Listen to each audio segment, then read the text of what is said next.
Good morning बंधुरा सबाई के এখন এসেছি মায়ের মা রঙ্কনী মন্দিরে। তো এসি সার্ভিসিং করাতে মায়ের মাকে হাওয়া লাগে না, ঠান্ডা লাগে না, একদম মাকে এসিটা সার্ভিসিং করে দিচ্ছি। তো চলো মাকে দর্শন করে দিই সকাল সকাল। যে দেখতে পাচ্ছ মা,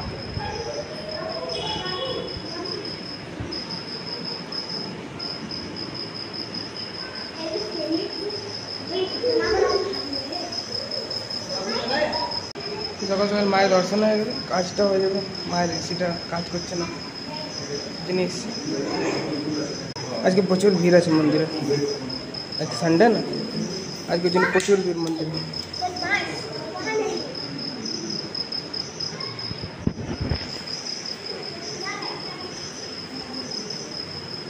তো বন্ধুরা যে মন্দির থেকে ঘরে চলে এলাম, ঘরে এখন পূজা করে নেবো। আজকে তো আমাবস্যা শুরু হয়ে যাচ্ছে আজকের দিয়ে, তো কালকের দিয়ে মায়ের পূজা বন্ধ থাকবে।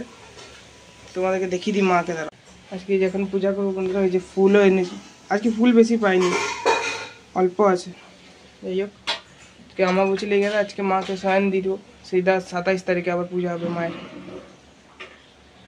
ঠিক আছে বন্ধুরা, আর পরে দেখা হচ্ছে দুপুরবেলা। টাটা।